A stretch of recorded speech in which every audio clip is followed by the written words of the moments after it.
to be honest, both Antony and Cleopatra just strike as very like narcissistic people, to put it in a modern sense.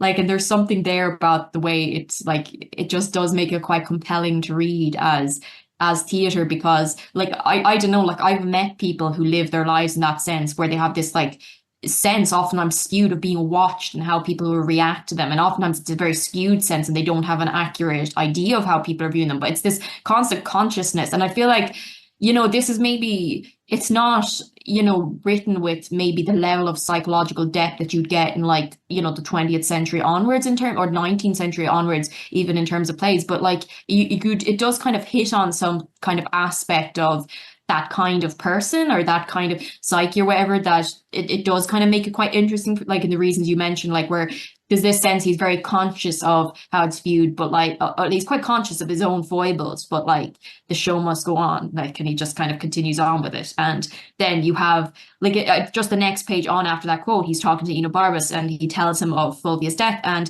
he gets back, sir, give the gods a thankful sacrifice. And then this whole spiel about how essentially, oh, when your wife dies, that's it's giving you the chance to get something new and better. And to that, and written in a very flippant, kind of humorous way. And like, so it's like, this grief is crowned with consolation. Your old smock brings forth a new petticoat. And indeed, the tears live in an onion that should water this sorrow. So it's like in this very jovial kind of way. And that's about the most he gets. And it's sort of like, you know, this pretty much gives him, you know, he just moves on after that. It's like gives him permission to be like, okay, whatever.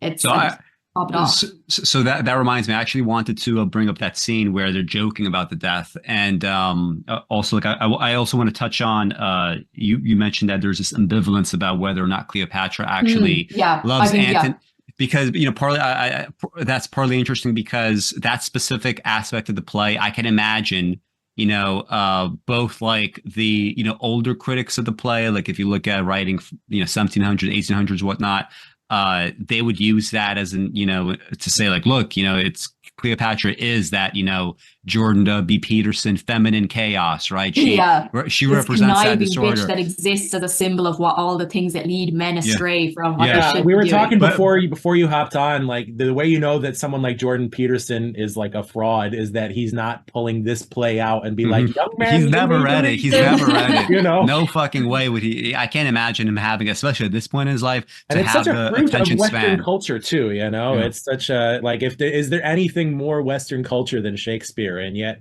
he's left. And it's Shakespeare doing a play about based on Roman history. Like it's like should be everything these guys basically like wank to. So like, but and so like when they're sort of like making light of Fulvia's death, when I was especially, I mean, when I was reading it, but specifically also when I was watching it in the Patrick Stewart performance, and you know, the way that they were laughing about it, it made me think, okay, so like, it reminded me of my response to like when I first saw the MASH movie. A modern viewer would probably look askance at, you know, everything that we would consider to be, you know, depictions of, if not war crimes, then it's just like not the way that you should conduct yourself in the army, the way that the women got treated, right, in the sense of like they were essentially hazed in a very kind of masculine way and like a sexist way.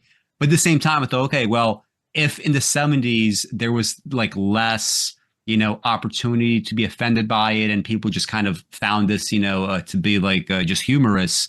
At the same time, like that doesn't denigrate the film, you know, in 2024, because in 2024 you're watching it and you start thinking, well, you know what? It doesn't seem to me like these people are being presented like very well, even if in the 70s people might have been laughing at it. Yeah, here there might still giving you a type of person and a type of reaction that, like it or not, exists. Exactly. Well, it's a type of person. It's also a meta commentary on just kind of like the American army. Like, what the fuck are you doing in Vietnam to begin with? What is this like? What is this nonsense that you're getting up to? You know, characters like doing these like surgeries in places where they're not supposed to be, and not getting in trouble because like they have like a high enough reputation or they know the right people. Now, same thing. It struck me like when I was watching the Patrick Stewart performance, where it's like we get a little like uncomfortable watching it, but at the same time, whatever Shakespeare might have felt, you know, if there was like more to it than just like pure humor, it speaks to, you know, the greatness of a work of art where, like, you know, years and years later,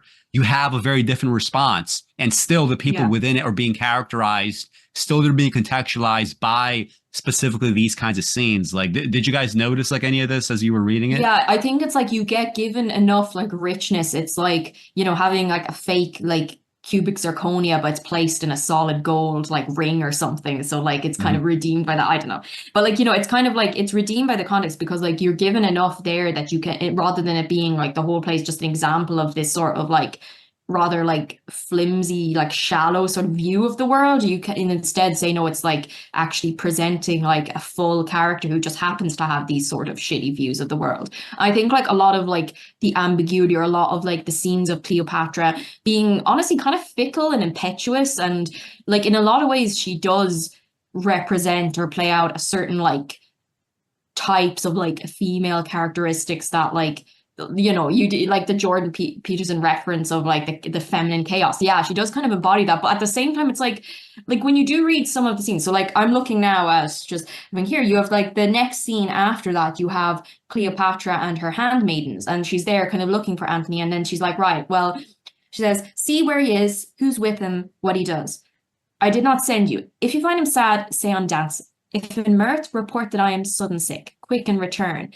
And then you have this little exchange between her and Charmian, one of her handmaidens, who appears in it, and who's saying kind of, Madam, methinks if you did love him dearly, you do not hold the method to enforce the like from him.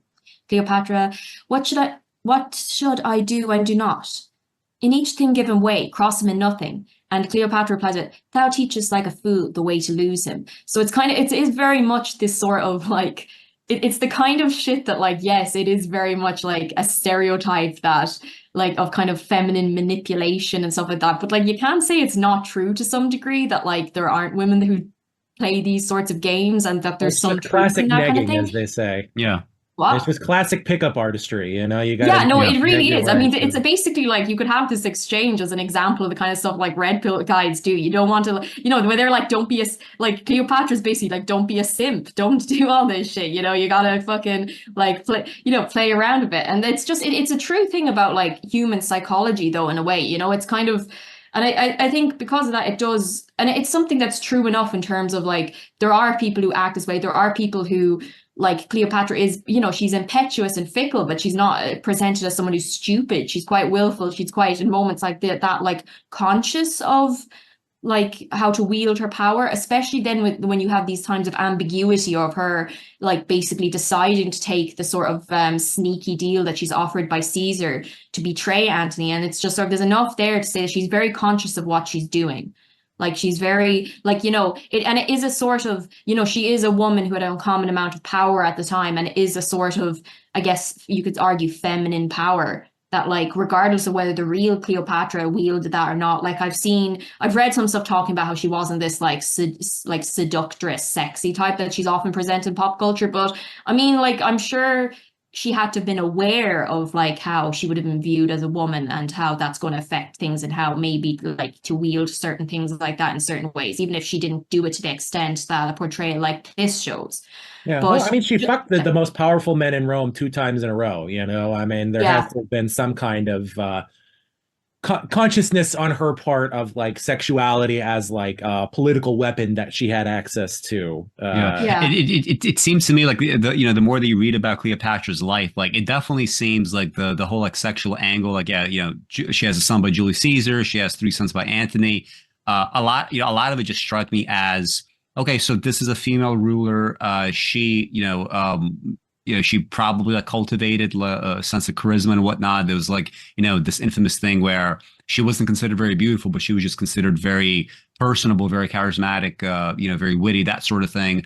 But, you know, using sex essentially as a means of survival, right? It's just a means of, you know, whereas like men, they don't have to necessarily think of those terms. And to get back to the idea of like, you know, Jordan Peterson. Well, I mean, it's more the thing for a man, like at least for straight men, even if you wanted to, it's not viable for you. Yeah, exactly. It's not even so, like, I mean, just think of more so, you know, like historically what vulnerable of a position she was in, you know. I mean, she is still technically the monarch of Egypt, but Egypt is slowly over time having any sense of autonomy like chipped away at it by the increasing centralizing power of Rome. And so to the extent that she has any position at all, it's by entangling herself with these powerful men of Rome and having sons by them, Mhm. it's and so it's very I mean, that's not something that Shakespeare really gets into overtly, but if you were, somebody who was kind of familiar with the history of this, that's certainly something that you would have to think about, like what else was she going to do? She doesn't have an army that can stand up against the Roman army. She doesn't, they don't really, she doesn't really have anything other than trying to, various social mechanisms to keep in favor of the powerful men that she is functionally in the thrall of. And to Yeah. get back to the idea of like, Red Pill and Jordan B. Peterson fraud, a lot of it, like, it just strikes me also how, if you're going to make these kinds of arguments about feminine wiles and whatnot, a lot of it just strikes me as just kind of, it's the classical thing of like, what we think of as conservatism is not really that anymore, right? It's like a very weird form of right-wing extremism that's not even classically, psychologically conservative. Like, if you have like feminine wiles and you fall prey to them, well, I mean, that's on you as a man, isn't it? Right? Why are you not, why are you, because Antony, obviously he knows what's going on, but he still gives into it. I And remember everyone, like all the Romans basically mock him mercilessly for this. yeah, Like, exactly. just talk about And like like how whipped he is and like how pathetic it is as well yeah. throughout. Like, Happened no to one knows Pompey about the it. Great too. Pompey the Great was married to Julius Caesar's daughter Julia, and apparently they had a rather loving relationship, Mhm. which was unusual for like basically in Rome. If you were a powerful person, you had a wife that you did not give a shit about, and then you had like a mistress or some sort of twink off on the side that was the person that you actually had some sort of, more powerful romantic attachment to. But to publicly be in love with somebody that you were attached to was like considered rather humiliating, and that is an interesting like older form of right wing, which is like you as a man, like you're like being attached to a woman at all in public where we can see it, like that's pretty sus, man. Mhm. That's you should really want to spend like 98% of your time with the boys.